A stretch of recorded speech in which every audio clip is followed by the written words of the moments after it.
Hello दोस्तों, नमस्कार। राजनीति विज्ञान विषय से संबंधित आज हमारा नेक्स्ट टॉपिक है विभिन्न संविधान संशोधन एवं उसकी प्रक्रिया, यानी various constitutional amendments and it's producer. तो इनसे संबंधित सभी क्वेश्चनों को हम एनालिसिस करेंगे। उससे पहले प्लीज़ आप लोग वीडियो को लाइक कीजिए, शेयर कीजिए, सब्सक्राइब कीजिए।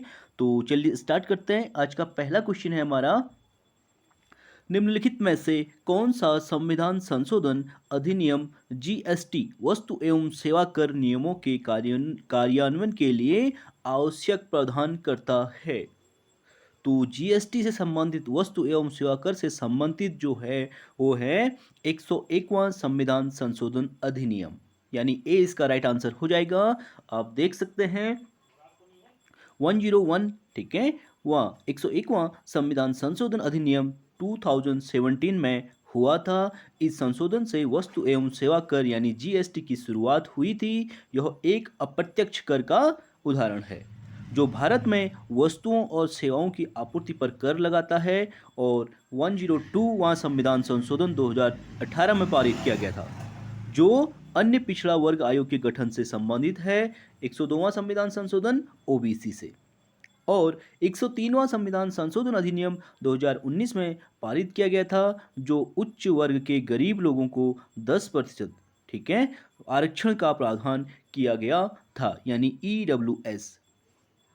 और 104वां संविधान संशोधन 2019 में पारित किया गया था। इसमें लोकसभा और विधानसभाओं में अनुसूचित जातियों एवं अनुसूचित जनजातियों के लिए आरक्षण की अवधि को 10 वर्ष के लिए और बढ़ा दिया गया था। तो ये चारों संशोधन जो है इम्पोर्टेंट हैं, आप इसे नोट डाउन कर सकते हैं, यहाँ से एग्जाम में पूछा गया है। अगला क्वेश्चन है हमारा, कौन से संविधान संशोधन अधिनियम द्वारा मतदान की आयु को 21 वर्ष से घटाकर 18 वर्ष किया गया था? तो 21 वर्ष से 18 वर्ष जो मतदान की आयु की गई थी वो 61वें संविधान संशोधन यानी 61th कॉन्स्टिट्यूशनल अमेंडमेंट, सी इसका राइट आंसर हो जाएगा। आप देख सकते हैं 61, ठीक है, 61वें संविधान संशोधन अधिनियम 1988 के द्वारा मतदान की न्यूनतम आयु 21 वर्ष से घटाकर 18 वर्ष करने के लिए संविधान के आर्टिकल 326 में संशोधन किया गया। और लोकसभा में राज्यसभा ने क्रमशः 15 और 20 दिसंबर 1988 को इस अधिनियम को पारित किया तथा राष्ट्रपति की अनुमति 28 मार्च 1989 को मिली और इसी दिन से यह लागू हुआ था। यानी जिस दिन से राष्ट्रपति के सिग्नेचर होते हैं उसी दिन से कोई भी कानून या नियम इम्प्लीमेंट हो जाता है, लागू हो जाता है। और अगला है हमारा 66वां संविधान संशोधन अधिनियम की बात करें तो ये 1990 में इसके द्वारा 9वीं अनुसूची में विभिन्न राज्यों में, ठीक है, 55 भू सुधार अधिनियम शामिल किए गए थे। और 62वां संविधान संशोधन जो हुआ था ये 1989 में हुआ था। इसके द्वारा अनुसूचित जाति एवं अनुसूचित जनजाति को आरक्षण एवं लोकसभा एवं विधानसभा में आंग्ल भारतीयों को प्रतिनिधित्व में 10 वर्ष की वृद्धि की गई थी।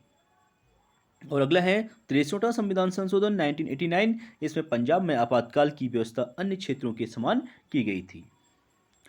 अगले क्वेश्चन की बात करेंगे, भारतीय संविधान का 100वां संशोधन संबंधित है, यानी 100वां संविधान संशोधन जो हुआ था वो था बांग्लादेश के साथ भूमि सीमा समझौता थे, ठीक है। इसमें जो बांग्लादेश के साथ नरेंद्र मोदी और शेख हसीना के बीच जो समझौता हुआ था ये उससे संबंधित है। आप देख सकते हैं 99वां संविधान संशोधन अधिनियम राष्ट्रीय न्यायिक नियुक्ति आयोग यानी एनजेएसी से संबंधित है, राष्ट्रीय न्यायिक नियुक्ति आयोग से। और 100वां संविधान संशोधन अधिनियम बांग्लादेश से भूमि सीमा समझौता था जिसमें भारत ने बांग्लादेश को 111 इनक्लेव दिए थे और बांग्लादेश ने भारत को 51 इनक्लेव वापस किए थे। और 101वां आपका पता जीएसटी से, 102वां ओबीसी से, 103 की बात करेंगे ईडब्ल्यूएस से और 104 की बात करेंगे एससी एसटी में जो है उनका जो है लोकसभा और विधानसभा में जो आरक्षण का जो टाइम पीरियड है वो 10 वर्ष को बढ़ाया गया था। अगला क्वेश्चन है हमारा, नीचे सूची 1 सूची 2 को सुमेलित करके अधिनियम और संशोधन से संबंधित है, ठीक है। अधिनियम और संशोधन दिए गए हैं तो इसे देख लेते हैं। यह है संविधान का 94वां संशोधन अधिनियम 2006, ठीक है। तो 94वां संविधान संशोधन का संबंध है आर्टिकल 164 में संशोधन किया गया था, अनुच्छेद 164 में संशोधन किया गया था इसके अंतर्गत। अगला है संविधान जो है 95वां संविधान संशोधन अधिनियम 2009। तो 2009 का संबंध है आर्टिकल 334, ठीक, यानी 334 में संशोधन किया गया था। अगला है संविधान का 96वां संविधान संशोधन अधिनियम 2011। इसमें जो है आठवीं अनुसूची में इसमें जो है आठवीं अनुसूची में संशोधन किया गया था और संविधान का जो 103वां संशोधन अधिनियम 2019 में आर्टिकल 15 यानी 15 में संशोधन किया गया था जो SC ST और से संबंधित था। अगला है हमारा कौन से संवैधानिक संशोधन के द्वारा भारतीय संविधान में नवा अध्याय जोड़ा गया। तो वह कौन सा संवैधानिक संशोधन था जिसके द्वारा भारतीय संविधान में नवा अध्याय जोड़ा गया था। तो इसका सी राइट आंसर हो जाएगा, वो था 73वां संविधान संशोधन। ठीक है, यानी 73वां संविधान संशोधन के द्वारा पंचायती राज, आप देख सकते हैं 73वें संवैधानिक संशोधन अधिनियम द्वारा भारतीय संविधान में नवा अध्याय यानी पंचायती राज जोड़ा गया था और इस अधिनियम द्वारा संविधान में एक नवीन 11वीं अनुसूची भी जोड़ी गई थी। वर्तमान में पंचायती राज व्यवस्था नागालैंड, मेघालय और मिजोरम राज्यों व केंद्र शासित प्रदेश दिल्ली को छोड़कर समस्त देश में लागू है और इनमें नागालैंड, मेघालय और मिजोरम और दिल्ली में लागू नहीं है। उसके बाद 73वें के बाद 74वां संविधान संशोधन जो आया था वो भी पंचायती राज से संबंधित है लेकिन नगर पालिका से संबंधित है।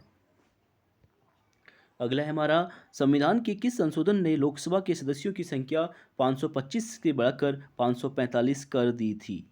मोस्ट इंपोर्टेंट क्वेश्चन पूछा गया है टीजीटी में, तो इसका राइट आंसर हो जाएगा 31वें संविधान संशोधन यानी 31 कॉन्स्टिट्यूशनल अमेंडमेंट के तहत लोकसभा के सदस्यों की संख्या को 525 से 545 कर दिया गया था।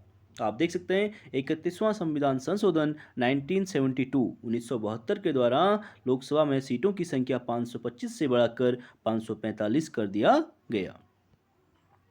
अगला क्वेश्चन है निम्नलिखित संविधान संशोधनों में किसके द्वारा सिक्किम को विधिवत भारत संघ के एक पूर्ण राज्य के रूप में सम्मिलित किया गया था।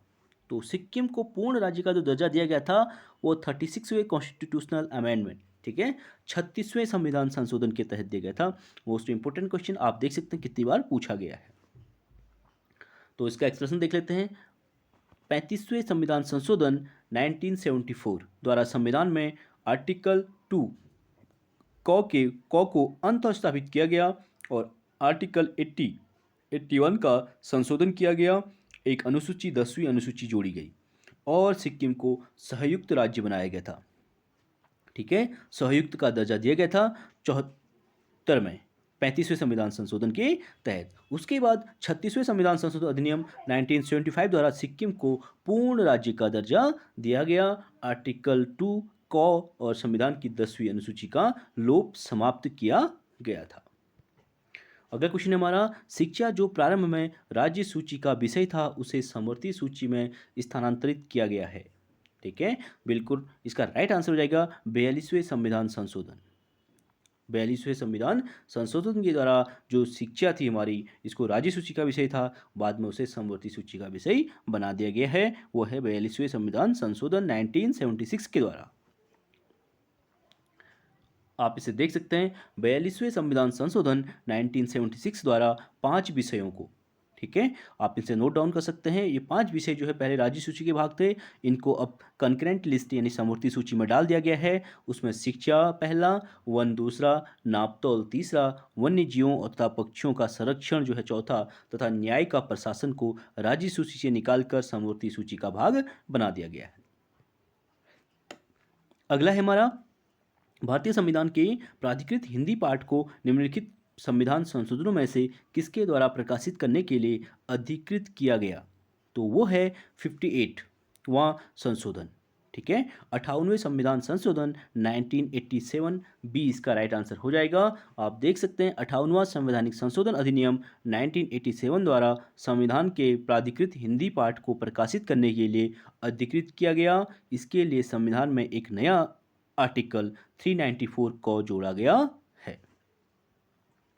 अगला हमारा निम्नलिखित में से भारतीय संविधान के किस संशोधन द्वारा आर्टिकल 19(1) क्लॉज सी में सहकारी समितियां शब्द जोड़ा गया था। तो सहकारी समितियां जो जोड़ा गया था वो 97वां संविधान संशोधन अधिनियम 2011 के द्वारा, ठीक है, 97th कॉन्स्टिट्यूशनल अमेंडमेंट 2011, यानी सी इसका राइट आंसर हो जाएगा। आप देख सकते हैं 97वां संविधान संशोधन 2011 द्वारा आर्टिकल 19(1) क्लॉज सी में सहकारी समिति शब्द और अनुच्छेद यानी आर्टिकल 43 ख जोड़ा गया था। और इस संशोधन द्वारा संविधान में भाग 9 ख भाग अंत स्थापित किया गया, जिसमें आर्टिकल 243 यज से 243 यन तक, ठीक है, यानी जौ से एन तक सहकारी समितियों को संवैधानिक स्तर प्रदान किया गया है। अगला है हमारा संविधान का प्रथम संशोधन जो वर्ष 1951 में पारित हुआ, निम्न में से किससे संबंधित है? तो संविधान का जो प्रथम संशोधन 1951 में जो पारित हुआ था, उसका संबंध है कुछ राज्यों में किए गए कृषि भूमि संबंधी सुधारों के संरक्षण से, यानी भूमि सुधार अधिनियम से संबंधित हो जाएगा, यानी सी इसका राइट आंसर हो जाएगा।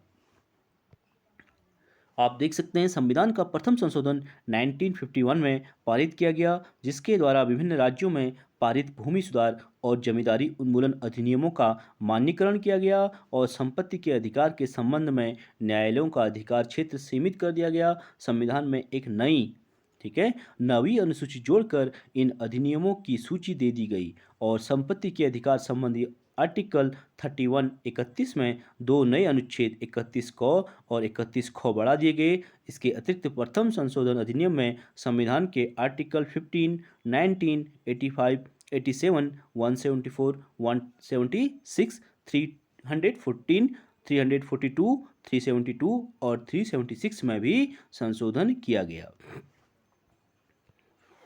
अगला है हमारा भारत के संविधान में प्रथम संशोधन कब किया गया? तो अभी हमने इस एक्सप्लेनेशन किया था इसका, तो इसका राइट आंसर हो जाएगा 1951, जो भूमि सुधार अधिनियम से संबंधित था। बी इसका राइट आंसर हो जाएगा। अगले क्वेश्चन की बात करेंगे, भारतीय संविधान के किस संशोधन द्वारा राजाओं की उपाधियों, विशेषाधिकारों तथा प्रिविपर्स को समाप्त किया गया था? तो ये उपाधि, विशेषाधिकार और जो प्रिविपर्स ये समाप्त किए गए थे, ये कहते 26वें संविधान संशोधन के द्वारा, यानी सी इसका राइट आंसर हो जाएगा। आप देख सकते हैं राजाओं की उपाधियों, विशेषाधिकारों एवं प्रिविपर्स को 26वें संविधान संशोधन अधिनियम 1971 द्वारा समाप्त कर दिया गया और इस संशोधन अधिनियम द्वारा आर्टिकल 291, 362 का लोप किया गया और आर्टिकल 363 को अंत स्थापित किया गया तथा आर्टिकल 366 क्लॉज 22 संशोधन किया गया। इससे देशी रियासतों के शासकों की मान्यता क्या कर दी? समाप्त करके उनकी निजी थैली पेंशन यानी प्रीफर्स को भी समाप्त कर दिया गया। यह संशोधन माधवराव सिंधिया बनाम भारत संघ के मामले में सर्वोच्च न्यायालय के निर्णय को समाप्त करने के लिए किया गया था। अगला क्वेश्चन हमारा, निम्नलिखित शब्दों में से कौन से शब्द 42वें संवैधानिक संशोधन द्वारा प्रस्तावना में जोड़े गए थे? मोस्ट इंपोर्टेंट क्वेश्चन है, तो इसका राइट आंसर इसमें कोई भी नहीं दिया गया है। तो देख लेते हैं 42वां जो कॉन्स्टिट्यूशनल अमेंडमेंट हुआ था, उसमें संविधान में जो जोड़े गए थे, देखते हैं। 42वें संविधान संशोधन द्वारा प्रस्तावना में समाजवादी यानी सोशलिस्ट हो जाएगा, धर्मनिरपेक्ष यानी सेक्युलर और अखंडता यानी इंटीग्रिटी शब्द जोड़े गए थे और संपूर्ण प्रभुत्व संपन्न शब्द मूल संविधान में ही विद्यमान था। अतः उपयुक्त प्रश्न का कोई भी विकल्प सत्य नहीं है, क्योंकि 42वें संविधान संशोधन में कुल 59 प्रावधान थे और यह प्रावधान भारतीय संविधान का व्यापक और सर्वाधिक विवादास्पद संशोधन था। इस संविधान संशोधन अधिनियम को लघु संविधान यानी मिनी कॉन्स्टिट्यूशन और भारतीय संविधान का संशोधित संस्करण भी कहा जाता है। अगले क्वेश्चन की बात करेंगे, किस संशोधन से समाजवाद, धर्मनिरपेक्षता और राष्ट्रीय एकता एवं अखंडता शब्द भारतीय संविधान में जोड़े गए थे? तो 42वें संविधान संशोधन के तहत, यानी ए इसका राइट आंसर हो जाएगा। समाजवाद, धर्मनिरपेक्षता और राष्ट्रीय एकता एवं अखंडता जो है 42वें संविधान संशोधन अधिनियम के तहत इसमें ऐड किए गए थे। अगला है, संपत्ति के मौलिक अधिकार को सब समाप्त किया गया था। तो संपत्ति का जो मौलिक अधिकार है उसको हटाया गया था सन 1978 में संविधान के 44वें संशोधन के द्वारा। ठीक है, आप देख सकते हैं मोस्ट इंपोर्टेंट क्वेश्चन है, बहुत बार पूछा गया है, यानी ए इसका राइट आंसर हो जाएगा 44वें संविधान संशोधन अधिनियम 1978 के तहत।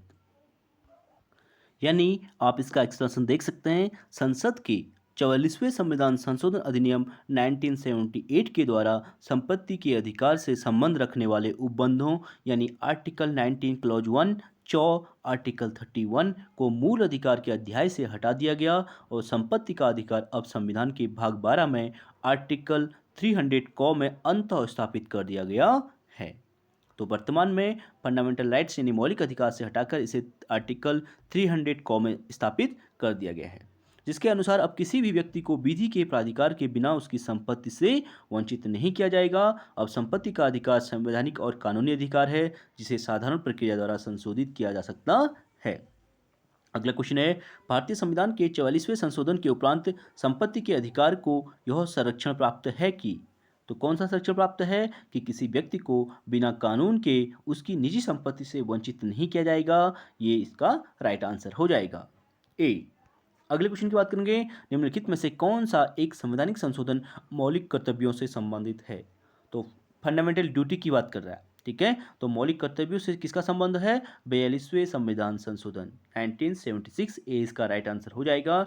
आप देख सकते हैं 42वां संविधान संशोधन अधिनियम मौलिक कर्तव्यों से संबंधित है जिसकी सिफारिश स्वर्ण सिंह आयोग ने की थी। मोस्ट इंपोर्टेंट है भाई फंडामेंटल ड्यूटी, ठीक है, स्वर्ण सिंह समिति की सिफारिश पर ऐड किया गया था। और 42वें संविधान संशोधन द्वारा संविधान में एक नया भाग, ठीक है, 4 को नया जोड़ा गया और अनुच्छेद 51 को जोड़कर मूल कर्तव्य जोड़े गए थे। 42वें संविधान संशोधन के एक नया भाग, टोटल 22 भाग हैं, ठीक है, भाग 4 को तथा एक नया आर्टिकल 51 को जोड़कर मूल कर्तव्य जोड़े गए। मूल कर्तव्यों का समावेश सोवियत संघ के संविधान से प्रेरित होकर किया गया। यानी जो फंडामेंटल ड्यूटी मूल कर्तव्य हैं वो कहाँ से लिए गए हैं, सोवियत संघ यानी रसिया से। और 86वां संविधान संशोधन द्वारा 11वां मौलिक कर्तव्य भी जोड़ा गया था। पहले 10 थे और हाल ही में एक संविधान 86वें संविधान संशोधन के तहत 11वां मौलिक कर्तव्य जोड़ा गया है। ये सभी इसमें इंपॉर्टेंट है, आप इसे नोट डाउन कर सकते हैं, यहाँ से क्वेश्चन पूछा गया है। अगला क्वेश्चन हमारा, भारतीय संविधान के किस संशोधन द्वारा आंतरिक अव्यवस्था के स्थान पर सशस्त्र विद्रोह शब्द को सम्मिलित किया गया था। मोस्ट इंपोर्टेंट है ये भी। तो आंतरिक अशांति, ठीक है, क्योंकि इंदिरा गांधी के शासनकाल में इंदिरा गांधी ने इसका दुरुपयोग किया था, उसी के लिए जो है आंतरिक अशांति शब्द के हटाकर सशस्त्र विद्रोह शब्द ऐड किया गया था 44वें संविधान संशोधन के द्वारा। आप देख सकते हैं 44वें संशोधन द्वारा यह प्रावधान किया गया कि राष्ट्रीय आपात की घोषणा आंतरिक अशांति के आधार पर नहीं की जा सकती बल्कि सशस्त्र विद्रोह के कारण की जा सकती है। उल्लेखनीय है कि इस संशोधन के पूर्व युद्ध या बाह्य आक्रमण और आंतरिक अशांति राष्ट्रीय आपातकाल की उद्घोषणा के आधार थे। संशोधन के पश्चात युद्ध, बाह्य आक्रमण, सशस्त्र विद्रोह इस घोषणा के आधार बन गए थे। आंतरिक अशांति शब्द इसलिए हटाना पड़ा क्योंकि इंदिरा गांधी ने आंतरिक अशांति के आधार पर 1975 में देश में आपातकाल लगाया था और सुप्रीम कोर्ट से लेकर सभी की पावर अपने हाथ में ले ली थी, इसीलिए 42वें संविधान संशोधन के तहत। और उसके बाद में 44वें संविधान संशोधन जो है जनता पार्टी के द्वारा लाया गया। उन्होंने आंतरिक अशांति शब्द के स्थान पर सशस्त्र विद्रोह ऐड किया था। अगला है हमारा, निम्नांकित में से कौन संविधान के 42वें संशोधन द्वारा नीति निर्देशक तत्वों में नहीं जोड़ा गया। तो 42वें संविधान संशोधन के द्वारा जो नीति निर्देशक तत्व हैं हमारे DPSP, directive principle of state policy में जो नहीं जोड़ा गया था वो था समान आचार संहिता, ठीक है, सी इसका राइट आंसर हो जाएगा, समान आचार संहिता। आप देख सकते हैं समान आचार संहिता आर्टिकल 44 कॉमन सिविल कोड यानी आर्टिकल 44 को 42वें संशोधन में नहीं जोड़ा गया। यह मूल संविधान का भाग था, यानी ये ऑलरेडी पहले से ही था, इसको बाद में ऐड नहीं किया गया। और 42वें संविधान संशोधन 1976 में भाग 4 में कुछ बदलाव किए गए, कुछ नए निर्देश जोड़कर संविधान के समाजवादी ढांचे की ओर झुकाव को बढ़ाया गया और 43 को अंतः स्थापित करके राज्य को यह निर्देश दिया गया कि वह उद्योग व अन्य उपक्रमों में कर्मकारों का भाग लेना सुनिश्चित करें और 39 को में शोषण से बच्चों एवं वयस्कों की सुरक्षा का निर्देश तथा समान तथा निःशुल्क कानूनी सलाह आर्टिकल 39 को में जोड़ा गया। अगला है हमारा, आम चुनाव में मतदान की आयु 21 वर्ष से घटाकर 18 वर्ष कर दी गई थी, तो कौन सा संविधान संशोधन था? वो था 61वां संविधान संशोधन, यानी सी इसका राइट आंसर हो जाएगा 61th कॉन्स्टिट्यूशनल अमेंडमेंट। आप देख सकते हैं 61th कॉन्स्टिट्यूशनल अमेंडमेंट यानी 61वां संविधान संशोधन अधिनियम 1989 के द्वारा आर्टिकल 326 को संशोधित करके मताधिकार की आयु 21 वर्ष से घटाकर 18 वर्ष कर दी गई। और 62वां 62 संविधान संशोधन अनुसूची, ठीक है, अनुसूची जो है जाति जनजाति के आरक्षण के संबंध में है। और 71वां संविधान संशोधन 1992 में लाया गया, जिसमें 8वीं अनुसूची में कोंकणी, मणिपुरी, नेपाली भाषा को शामिल किया गया। ये इंपॉर्टेंट है, इसे नोट डाउन कर सकते हैं। 71, ठीक है, 71 कॉन्स्टिट्यूशनल जो अमेंडमेंट 1992 में लाया गया था, इसमें संविधान में 3 भाषाओं को ऐड किया गया था, वो थी कोंकणी, मणिपुरी और नेपाली। और 73वें संविधान संशोधन 73 कॉन्स्टिट्यूशनल अमेंडमेंट से पंचायती राज व्यवस्था को संवैधानिक दर्जा दिया गया था। अगला क्वेश्चन है हमारा, संविधान का कौन सा संशोधन पंचायती राज व्यवस्था को सुदृढ़ करने के लिए किया गया था? तो संविधान का कौन सा संशोधन पंचायती राज व्यवस्था को सुदृढ़ करने की बात कर रहा है? तो वो था 73, यानी ए इसका राइट आंसर हो जाएगा 73 कॉन्स्टिट्यूशनल अमेंडमेंट। आप देख सकते हैं 73वें संविधान संशोधन के तहत पंचायती राज व्यवस्था को संवैधानिक सुरक्षा प्रदान की गई। और 73वां संविधान संशोधन 24 अप्रैल 1993 से प्रभाव में आया था। डेट इंपॉर्टेंट है, कब प्रभाव में आया था पूछा जाता है, तो 24 अप्रैल 1993 से प्रभाव में आया था। इस अधिनियम में सभी राज्यों के लिए त्रिस्तरीय प्रणाली का प्रयोग किया गया था, ठीक है, त्रिस्तरीय प्रणाली का प्रयोग किया गया था, यानी पहले पहले ग्राम स्तर पर, फिर ब्लॉक स्तर पर, फिर राज्य स्तर पर प्रयोग किया गया था, अर्थात ग्राम, माध्यमिक, जिला स्तर और पंचायत स्तर। और 73वें संविधान संशोधन द्वारा भाग 9 और 11वीं अनुसूची जोड़ी गई थी। भाग 9 जोड़ा गया था और 11वीं अनुसूची जोड़ी गई थी, क्योंकि संविधान में पहले जो है 8 भाग थे और 10 अनुसूची थी। 11वीं अनुसूची इसमें जोड़ी गई थी और भाग 9 जोड़ा गया था। इसमें पंचायतों के कार्य करने के लिए 29 विषय प्रदान किए गए हैं। मोस्ट इंपोर्टेंट ये पूछा गया है कि पंचायती राज में कितने सब्जेक्ट हैं, कितने विषयों का उल्लेख किया गया है। तो 29 विषय जो है पंचायती राज विषय में रखे गए हैं। अगला क्वेश्चन है हमारा, भारतीय संविधान के 73वें संशोधन के संदर्भ में निम्नलिखित में से कौन सा कथन सही है पूछ रहा है, ठीक है, जो राइट है उसकी बात कर रहा है। तो देख लेते हैं, इसमें पंचायतों को स्वशासन की संस्था स्वीकार किया गया, बिल्कुल राइट स्टेटमेंट हो जाएगा। इसमें जो है पंचायतों को स्वशासन, ठीक है, खुद का शासन करने की संस्था जो स्वीकार किया गया। इसमें शहरी स्थानीय सरकार को स्वशासन की संख्या स्वीकार किया गया। तो दूसरा इसमें रॉन्ग हो जाएगा, ठीक, पहला इसका राइट हो जाएगा। आप देख सकते हैं भारतीय संविधान के 73वें संविधान संशोधन 1992 द्वारा संविधान में एक नया भाग 9 क तथा एक नई 11वीं अनुसूची जोड़ी गई और पंचायती राज व्यवस्था को संवैधानिक दर्जा प्रदान किया गया। जबकि 74वें संविधान संशोधन द्वारा शहरी स्थानीय स्वशासन संस्थाओं को संवैधानिक दर्जा प्रदान किया गया।